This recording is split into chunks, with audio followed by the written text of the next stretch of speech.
So what I thought I'd do is just give you a little bit of the kind of story arc of how I got here, the role that Michigan's played in that process, and then talk a little bit about opportunities that I see for people with SI-type backgrounds to move into the world of early stage venture.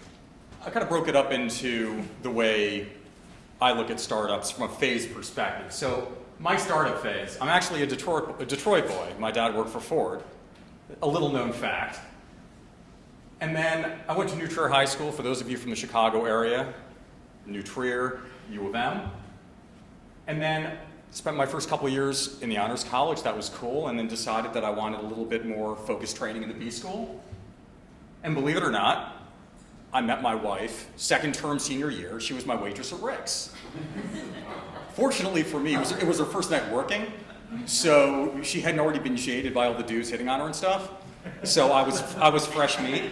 And just for those of you out there that are still, looking to find that special someone, what I did is I bought her a couple of watermelon shots, and that worked really well. And then, so 6 weeks after that fortuitous meeting, I left to go to Wall Street and spent my kind of early post-undergrad years in mergers and acquisitions and capital structuring or financial engineering. So after 4 years, decided to go back to grad school, and it was, for me, kind of a great time to take a deep breath and figure out what I wanted to do. I had spent this time more on the advisory side, but felt like I really wanted to get more into the mathy side of it, and where there was more regular reinforcement. I found the very long deal cycles in M&A and capital structuring to be less than satisfying, so got into sales and trading, specifically into derivatives. And that was a really fun time to be in the business, and actually somebody with my kind of advisory background had a huge leg up on those who had come from trading and then tried to move over to structuring and origination, because I had that strategy, corporate finance mindset where I was able to advise corporations in ways that pure traders couldn't. And that was it was a lot of fun. And my Michigan background certainly helped me there. As part of my career, I was always looking to kind of disrupt myself. And so M&A, capital structuring, derivatives, and then when I felt like I had kind of reached the point where, I'd been doing it for about a decade, I went into my boss's office, who was the head of the equity division at Deutsche, and said, look, I built this big business, it's working really well, I've got these really senior people to whom I can really hand it off. You're paying me way too much money to be sitting in this seat, I'd love to talk to you about my next challenge. And he said, it just so happens that I'm looking to actually build structure around this kind of trading business that I had seeded called DB Advisors. Would you consider writing a business plan for it? And I said, sure. So I spent the next 3 months basically doing a research project where I looked at our data, I interviewed our traders, I went outside, I talked to hedge fund consultants, I talked to other funds in the marketplace, and developed a strategy and presented that strategy to the CEO, Joe Ackerman, at the beginning of '03. I asked Joe for €2 billion of incremental capital to diversify the platform, and Joe said, you got it. And then Kevin said, would you like to be the CEO of DB Advisors? And I said, sure. And that was fun. But politics and bullshit at the big companies got me tired. And after 2 years of building it up and then being told to break it down, they said, what do you want to do? And this is in October of '04. I said, I want to take my money and go home. Circumstances would have it that I had started angel investing during my last year and a half at Deutsche, and I really caught the bug. What I found is that the career I had spent building high-performance teams around kind of data-intensive businesses, and there is no bigger big data business than Wall Street. I mean, big data was nothing new to me. I had been living it since the late 80s. But this was the ability to express this view personally, where I then decided I would become a professional angel investor and eat my own cooking. I was going to invest my own money in seeding these companies, all with a data-intensive focus, principally advertising technology, financial technology, and digital media. And I stayed extremely, extremely focused on those areas where I felt like I could really mentor the companies and help with strategy because I understood the domains. And I left it all behind. It was a financially disastrous decision. Making all this money on Wall Street, I had offers to run big hedge funds, but said no. This was my passion. This is what I wanted to do. So instead of a lot of money coming in, I spent 7 years of money going out, building this portfolio. But that was okay because I had deep passion for it. And after 5.5 years, I had built a portfolio that looked a lot like a venture portfolio. I'd done it out of a specific vehicle, so I had a track record. I led investment syndicates. I sat on 6 boards. And that was fine. But I realized that I really missed being part of a team. And I'd spent 18 years being part of these high-performance organizations. And it was lonely. Even though, I had 20 meetings a week, and I was super close with VCs on both coasts and super close with my founder CEOs, I was missing something. At the same time that I had these feelings of loneliness and kind of wanting to do something, I really started to kind of codify this thesis around big data investing at the seed stage. And this was in kind of early '09 when the nature of the investment opportunities that I was seeing had started to change. I was seeing a lot of stuff in high-performance computing, predictive analytics, starting to see early stuff in the cloud, and it kind of came together for me that, well, this started to feel like a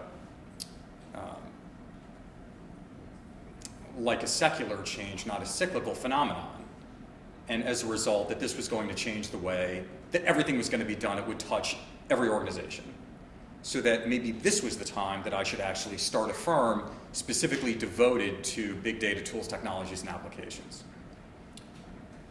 And so that's what I did. Now, as you may remember, this was not a great time to start a venture fund. Shortly after the crisis, when big institutional LPs were puking out risk, not putting on new risk. So what I decided to do was not speak to one conventional venture LP. I actually only spoke to strategics because my vision was big companies and entities who were on the frontier of these big data technology problems every day would benefit from having a window into the bleeding edge, some of the cutting edge research that was going on. And as you probably know, big companies tend to be notoriously bad at fostering that kind of bleeding edge innovation internally because of politics, bureaucracy, not invented here mentalities. But the things I had relationships at the CEO levels of these companies, so they got it. So I wasn't selling up because that never would have worked. I went top down and ended up getting Thomson Reuters, the hedge fund Raptor, the trading firms Infinium and Vigilant and Renaissance Technologies, and a group of great strategics to, along with my own money, start off IA Ventures. And then it was heads down for 6 months, ended up raising 50 and was kind of off to the races at that point. But the bottom line was, looking at it kind of longitudinally, it was really about kind of taking my 20 years of experience in this extremely focused way and applying it to this venture financing problem that I saw. The second is, I really felt like a founder. Not felt like, I am a founder. I am the CEO of IA Ventures. IA Ventures is my startup. You say, well, how is a venture firm like a startup? Aren't you investing in startups? Well, the fact is, I had LPs investing in me. I was a startup. I still feel like I'm a startup. And as a result, have that same edge and those same sleepless nights and the same butterflies in my stomach that any of my founders do when they're trying to tackle really hard problems, which, let me tell you, we don't have enough time to talk, or alcohol, to talk about all the problems of building a venture firm. But let me tell you, I could sit here for days to talk about that. So I saw a clear market opportunity, but the key was ruthless focus. Ruthless focus. And this is the same exact lesson that I give my founders, which is oftentimes brilliant technologists come up with something that is horizontally extensible. Lots and lots of use cases to which it can be applied. But the problem is, when you're starting a company and you try and do too many things at once, you tend to do everything really badly. You can have the best technology in the world, but a lack of focus will kill you. So I say, you know what? Pick a high-value use case. Block everything else out. Nail it. Nail it. Live with the customers. Collect the feedback. Polish the user experience. Then we can talk about horizontal extensibility. So that's effectively what I did here, is I said, we're thematic investors. This is what we're investing in. That's what we stand for. Nothing else. And that was something that resonated both with the entrepreneurial community as well as with the LP community. And then finally, this whole notion of paying it forward. I'm a huge believer in building relationships and helping people, even though it may not directly benefit me in the here and the now. And taking that very longitudinal view, whether you call it paying it forward or karma boomerang or whatever, what I found is that investing in ecosystem, investing in relationships, always pays off in multiples. Even though that's not the objective, that's what tends to happen. Not to mention having people experience you as a good person is a nice thing. I know that starting a company seems really sexy. Everybody's talking about it. Seemingly so easy to raise, venture money. Maybe not in Ann Arbor, but on the coast, there's a lot of angel money sloshing around. The issue is that it's really, really, really, really hard, and you have to actually be somewhat insane to do it. I'll come back to that later. So, in my own experience, what I've found is that solving these very defined problems tends to lead to the best ideas. And so just in my own angel portfolio, Buddy Media, and TransferWise is actually an iVentures company, but Buddy Media and TweetDeck are two examples that emerged out of founders who had very deep knowledge about a particular problem that annoyed them or represented an opportunity, and they pursued that with laser-like focus to great success. Obviously, different orders of magnitude, but Ian Dosworth, who started TweetDeck, a coder in London who hated the native Twitter experience. It's like, how can I view multiple streams, manage those streams in different groupings in a way that, gives me a much better experience on Twitter? So we developed TweetDeck to solve his own problem. Fast forward, Twitter bought it for $40 million. The company had only raised a few $1 million of money, so that was a pretty good outcome for Ian. And then Buddy Media, on the other end of the continuum, Mike Lazzaro, 3-time serial entrepreneur, who understood the needs of brands to access the social nets back in 2007, knew from his own prior experience they had no idea how to do social at all. Ended up instrumenting Facebook pages to help brands manage initially just their Facebook presence, but eventually their presence across the social nets. And this was a much more classic venture story, where they raised 1.7 million, then 6.5 million, then a 2 million extension round, then a 15 million Series C, and then a 54 million Series D, and then sold for $800 million 2 months ago. But again, laser focus, incredible execution. Having a partner, unbelievably important. Now, Ian Dodsworth did it, but Ian Dodsworth's problem was really, really defined, and there was no horizontal extensibility. He just wanted to do this one thing. The other thing was he had BetaWorks, who was effectively like a partner with him in starting the company. So he wasn't really just on an ice flow on his own. So he wasn't just in his own head. But Mike had his wife Cass at Buddy, partners attached at the hip, and Nat Turner and Zach Weinberg of Invite, which was ultimately sold to Google for $80 million. They were a couple of close friends who were at Penn, and they started Invite with one of their professors. But again, the dynamic that they had was an essential element of their success. And these are obviously very few examples. I have tons more data than this. But in general, being a solo practitioner unless you're doing something extremely narrow, this is very, very, very, very difficult, very lonely and very hard, and you live inside your own head. Entrepreneurs are freaks. The best ones do not care about money. Money is a second or third order benefit. They start companies because they can't sleep, because they have a hole burning in their head around an idea that they just can't let go of. They have to start the company or they will go insane. That is the DNA. So they're not optimizing for money. They're optimizing for success, achieving their mission. These are weird people. These are people that sacrifice crazy stuff. Crazy stuff. I mean, stuff that, man, I would sacrifice. I mean, I'm the CEO of my own startup, but it happened later. It happened for me later in life. Got a bunch of money. I'm not going to be on the street. My kids have their education. Most of the people I'm talking about, the risks are much, much, much, much greater, where their opportunity cost is exceptionally high, because most of these people that we back, their job alternatives are unbelievable. They can make hundreds of thousands of dollars working for Google, Facebook, Twitter, Cloudera, whatever. And they choose to do this because they can't choose not to do it. So if you're thinking about starting a company, just think about that bar. And think about, are you here, really? If you're honest with yourself, are you here or are you there? And you're as crazy as that. Because once you do it, man, it is hard. Really hard. But it's also awesome. This big data term is incredibly hackneyed and not very useful. In fact, at IA Ventures, it was a great thing for me to kind of socialize the fund in '09.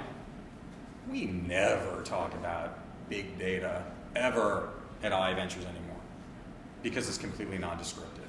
The other thing is the way we think about it. We're much more about kind of data centricity. So what that means are founders who have a keen appreciation for the value of constructing a data asset that can create competitive barriers and that itself can become a source of advantage by creating that virtuous feedback cycle, that as you get more data flowing across the system, it can actually improve the user experience. So now, that's not to say we don't invest in core tech, we do. But the way we think about it is kind of data infrastructure, kind of database, compute, predictive analytics, data visualization, and then platforms and applications. Those things on this page where, because the data flowing across these platforms, the product gets better and better. So you could do a startup that's data intensive and it's not rocket science. We have a couple of companies in our portfolio, well, we actually have a lot of companies in our portfolio that focus on this, like BillGuard, which does crowdsourced credit card fraud detection. Now there's, believe me, really smart engineering team, but that's not why people come to BillGuard. They come to BillGuard because it's got a beautiful user experience. Go on BillGuard.com. They offer a free product where you put in your credit card credentials, and instead of it being like, so let's say you have a Bank America Visa card. Well, Bank America has one data set, Bank America Visa customers. BillGuard has JP Morgan, B of A, American Express, Capital One, and everything. They have a horizontal data set. So in looking for fraudulent merchants, in looking for those merchants that put recurring charges on your card that you're not necessarily aware of, you're aware of the first one, but you're not aware that they're keeping on charging you, the BillGuard system flags it and tells you about it. And if you tell them, hey, this is fraud, they'll resolve it for you. So again, yes, there's very powerful machine learning going on behind the scenes as people put check marks okay or question marks not okay by their transactions. The system is learning for the benefit of the collective. But again, it's not the IDF signal crackers, the engineers in Herzliya for which people are coming to the platform. It is the incredible UX that people experience when they go to the site. So the funny thing is we see so many companies who approach us with the line, hey, we've got a lot of data. We're a big data company. Not true. And often it's those companies that have a lot of data that don't know how to use the data, where they lack that kind of that data DNA. The data is more of a burden than a help because costly to store, costly to manage, and they're not getting the benefits out of it. So from our standpoint, one of our key screening criteria is, do the founders have that data-centric DNA? They can be hardcore techs, or they can be business people. It really doesn't matter. From our standpoint, it's the data centricity that matters. And then, this gets to talking about kind of the data entrepreneur, and this is something that Jeff and I, as well as many of the SI professors, have been talking about for the last day and a half. The ability to storytell, the ability to ask good questions, and then test hypotheses again and again and again. Those are really the hallmarks of great data-driven companies. Those are companies that have both the DNA and the capabilities to extract the most value from their data assets. So this gets a little bit to what I was talking about. We call data economies of scale, that as more data flows across the platform, the experience itself gets better, the results get better. And these are just a couple of examples, a couple in our portfolio, a couple out in nature, that exhibit this property. So I don't know if any of you have heard of the company Simple. It used to be called Bank Simple. It's basically a company that is seeking to disrupt retail banking. It's been optimized for the mobile device. They only make money off interchange and net interest margin. There are no hidden fees. Has a beautiful user interface. Your transactions are tagged, and it's all real time. So you're in your Simple app, you're at Starbucks, they swipe your card in the Square dongle, you can see the transaction instantaneously show up and how it changes your checking account. Really wicked cool. So this is something where, as people tag transactions and they send money to friends, and they go to different places, there is this social layer that sits on top. Now, when they launched, they had 150,000 user sign up. People were waiting for the beta, and they're just starting to bring people on now. I think they've got 13,000 users, active users of the product that have been on board in the last 6 weeks. And that data of the engagement across users has been unbelievably valuable, and we know at scale, when you talk about 100,000, 200,000 users, that data asset is going to enable a team to deliver a much richer experience to the user. And then more, this company used to be called CourseKit, that's a knowledge management platform. It's kind of like, they wouldn't be pleased if I said Blackboard 2.0, but let's just say it's in that vein. It's a lifelong learning platform. But again, it's a platform for social interaction, engagement among professors, students at your school, and students from other schools that are studying similar domains. Those interactions have created this incredibly valuable data asset that will only get richer and richer over time. Data network effects, this notion of creating contributory data platforms, these are the best businesses in the world. Excuse me. Many of the Wall Street electronic trading networks started out as contributory data businesses where the largest Wall Street broker-dealers, in exchange for part of the equity, would guarantee a certain amount of trading volume.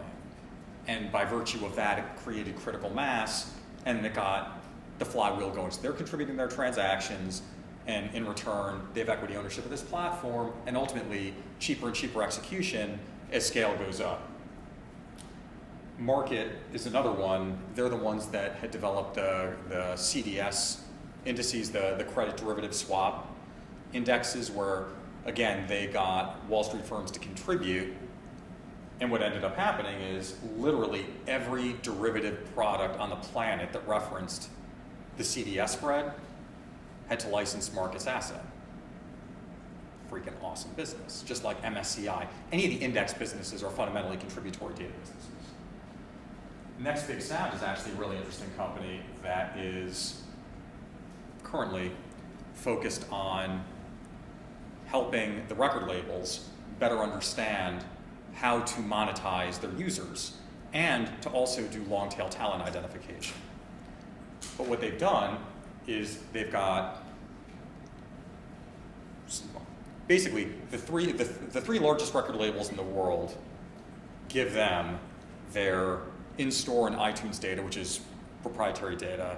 They mash that up with open data, Facebook, MySpace, Twitter, in this beautiful UI, which enables them to tell you where you should spend your marginal dollar of advertising. Facebook's out for this particular artist or this particular song, depending on what your criteria are. The marginal dollar at Facebook will outperform Twitter, which is better than MySpace at this time. So it's got this dynamic pricing built into this data munge that they display in this beautiful way. But the fact that all these labels are contributing makes the efficacy much better than it would be if only one was contributing. So for those of you who are thinking about taking venture money, really? Just ask yourself that. There's a lot of stuff that comes along with that. You've got partners, which could be good or bad. You've got raised exit expectations, which could be good or bad. And there's layers of complexity that you simply don't have if you bootstrap, right? If you're able to get to revenues early, or if you just raise very simple friends and family money. So my advice, and this may seem like I'm speaking against my own interests, but as a citizen of the U of M, my advice is bootstrap as long as you can. Try and avoid taking venture money if you can. Once you take venture money, it truly reduces optionality because of the expectations of your investors. Sometimes it's contractual, other times it's more spiritual. But the fact is the exit bar is raised because you've got whatever the pre-money valuation is plus the amount you've raised as your post-money valuation. VC's expecting a multiple on that. So you've got to be really, really sure that if you're going to take venture money, that you're willing to go big and forego a small but ultimately profitable payoff for you or you and your partner or you and a couple of partners. Because the calculus totally changes when you start whacking the pie up 3 or 4 ways, especially if you've got venture money that's getting their money out first. And so when we invest in the company, we view it as a strip of options. So first thing we do, we often enter at the seed or the very early A level. And relatively small raise, relatively low valuation, but means low post money, which means, you know what? At that point, if they want to sell for $20 or $30 million, you know what? That's okay. Like, we're cool with that. It's generally not what we want, but we never block an M&A that a company wants to do. In fact, just last week, what am I saying? This week. This Tuesday, it was announced that we sold one of our portfolio companies, a company called ThinkNear, to Telenav. And this is a company that we had incubated. We'd given them $100,000 as kind of a genius grant, and this very simple 2-page note. The first founder was out of Amazon. He was a senior product manager. And then we helped him find his technical partner, another person out of Amazon. And then we helped get them into the Techstars New York program, the first one. And they did that. And then we led a small Series A, a small seed round. It was a $1.6 million seed round. And then they just sold for $22.5 million 18 months later. So from my standpoint, I did not want to sell this business because I love the business. I love the founders. I think there's a lot of room to run. Now, first-time founders, killing themselves. The CEO, 2 young kids. No money. No money. They're eating ramen noodles. His share of this, $5.3 million. Two co-founders, $5.3 million each. We ended up getting a 7X. 7X is fine. I mean, honestly, again, I would have liked to have kept going. But because they only raised $1.7 million cumulative dollars, the bar was really low. So a $22 million exit created $10.5 million of founder wealth. That's a good story. If they had raised another $5 million, they could not have done that deal. They could not have done that deal. One of our portfolio companies, MetaMarkets, the exact opposite. The founder, CEO, has made money before. He's a little bit older. He's cool. We had an opportunity to sell the company for $100 million. He's like, nope. Cool. Okay, we think the company has lots of room to run. And we ended up, so we led their seed and their A, and then Khosla came in and led a $15 million B. But now that we took that money, the company's got to sell for at least $300 million. Not many companies sell for $300 million, but you know what? We're going for it. The founder wants to go for it, we want to go for it. So in that circumstance, it's okay. Company's taken in $22 million, and that's cool, because you know what? It's a huge market opportunity. They've built great software, and we have totally aligned interests. If you're going to take VC money, if I haven't sufficiently dissuaded you from taking VC money, there are a couple things I'd like you to keep in mind. You got to be all in. There is no half-ass taking venture money. You're in or you're out. So you know the phrase kind of burning the boats. Man, you're staying. You're here. You're not going anywhere. So that's just something you need to internalize and feel because it's real. The other thing is, money truly is not fungible. Now again, you can say, you're a VC talking your book. Of course you're going to say, well, you're better than blah, blah. Forget about me. Forget about me. This is about picking your partners. There are the right partners for your business, and there are the wrong partners for your business. Taking venture money is getting married. Divorces are ugly and painful. You do not want them. So my strong advice, be very, very, very thoughtful about who you take money from.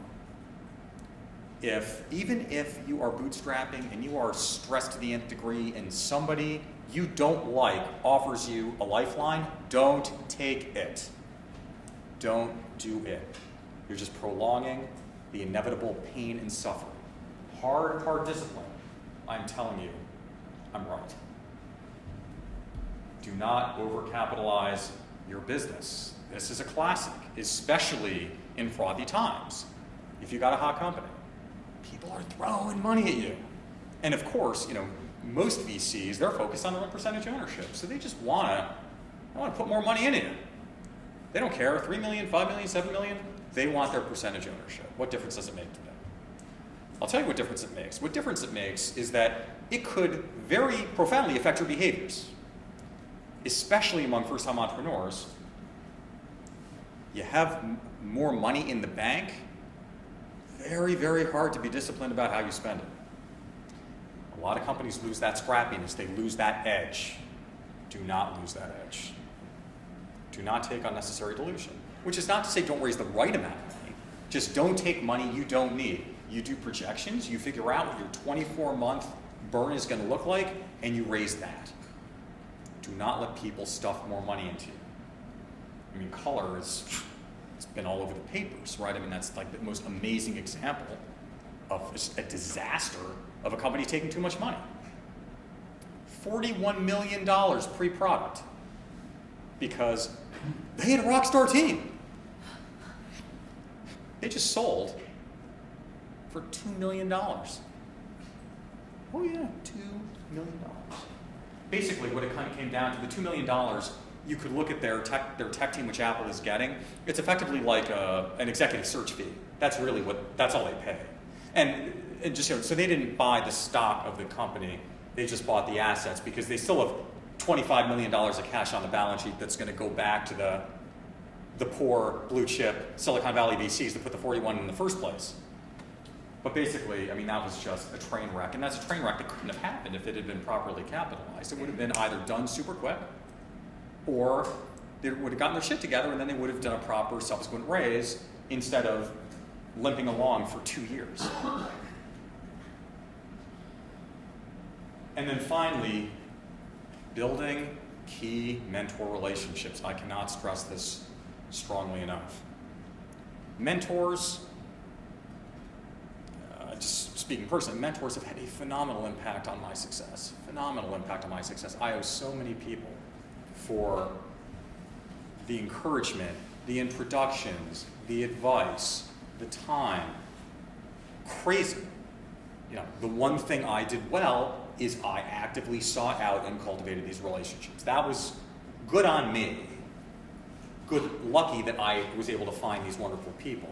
But this is something, even at your tender young ages, you need to be doing now, always. It doesn't matter if you have a concrete agenda. I want you because of this. No. You find great people in your life that you think can help you in a particular sphere. You're interested in that area, interpersonal communications, because you admire them. You think what they've accomplished is awesome. And sometimes it's crazy. You can send somebody a note or reach out, and they'll actually answer. And I'm not saying this happens all the time, but it does happen. And if something you say resonates with somebody who you're interested in as being a mentor and they respond, that kind of serendipity can be the most amazing thing in the world. Let's say you decide you're going to take VC, and let's say you've heard of the caveats and you're still doing it. You're still going in. How do you know that they're necessarily going to give you money? So these are things that I think enhance your prospects if you're going in and pitching a VC. So just clarity of vision. People that come and sit down and they're not incredibly focused and have a very clear narrative as to what they want to do, out. You got to be doing something kind of cool. You know, I got to say, there are so many derivative solutions that people peddle. You know, it's this combined with this, combined with this, combined with this. Or it makes this better. That's the kind of stuff that maybe for angel money, you know, maybe it might be interesting. But those are not the kinds of things that most VCs are going to find appealing, because VCs want to see big, disruptive companies that lead to big, attractive outcomes. Demo. I don't care about presentations, honestly. Most really good VCs I know, they say, look, send your deck in advance of the meeting. They look at it in advance of the meeting. You go, you sit down, say, can I see what you got? And they don't mean the deck. They mean the product. The wireframes, the demo, they want to see something. This, of course, helps in the narrative. So, yes, you need a deck. The deck needs to have all the basic information. You can go to Brad Feld's blog or the NBC. There's any number of places to tell you the key elements of a pitch deck. But the bottom line is, have something to show. Show the product, demo, wireframes, whatever. Visuals are worth 10,000 PowerPoints. Really understanding your costs for the next 18 to 24 months. Forget about revenues. No one cares. If you're talking about a seed stage investment, you can put any revenue thing up there you want. No one believes you. It's important to have a sense, some hypotheses as to what the levers might be. But honestly, that's not really it. It's, what is it going to cost to build this? What's it going to cost to get this out of alpha into beta and from beta into production? So if you can accurately predict your costs and explain it well, and you've been thoughtful about it, and you've sought out mentors' advice on things like, well, hey, because we're collecting so much data, maybe we're going to need to roll from Amazon to Rackspace, you know, just to ballpark what these things might look like. Unbridled passion. I mean, that's the ticket to play the game. I mean, if you can't go in there and have the VC feel like you're going to die if you don't do this, then you've got no shot. You need to be just super pumped. And honestly, you should feel that way. If you don't feel that way, then you shouldn't be doing it. So just check yourself. And then finally, it's the chemistry. You know, sometimes all this stuff can be great, and you just don't click. That's okay. You know what? It's marriage, man. Sometimes it works or I should say not marriage, it's dating at this point. And sometimes you just kiss on the cheek and you go your separate ways. And that's okay too. So what if they say no? Which invariably they will. Now maybe they won't, but most of the time they won't. Do not take it personally. By all means, don't take it personally. It's so not personal. But go in the back of your head, look, it's always a long shot, and that's okay. But be optimistic. Go in there and just rock it. Just give it everything you've got. Because there is that chance. Now, the greatest thing about fundraising are the conversations. It's the feedback you get. Good VCs want to help, even if they're not going to back your business. If they like you, they're going to want to maintain that relationship. So ask a lot of questions, and they will tell you a lot, and listen hard. Take good notes. And should they say, really appreciate it, but no, go back and say, I really appreciate the time, thank you so much. It would be super helpful if we could get a little bit of feedback from you. And a lot of them will offer you feedback if you ask in that way. So it is a golden opportunity to get a bunch of really smart people giving you different perspectives on your business. Do not lose sight of that. Don't be like, oh, they said no, and that's it. It's a learning experience. Every interaction is a learning experience. Then once this happens, you need to look at yourself in the mirror and say, you know what? Is this just a dumb idea? Is it a derivative idea? Is it just something that, I shouldn't be doing it? Which is okay, because you know what? Not every idea is awesome. But honestly, more often than not, the issue might be it's really not a venture financeable deal.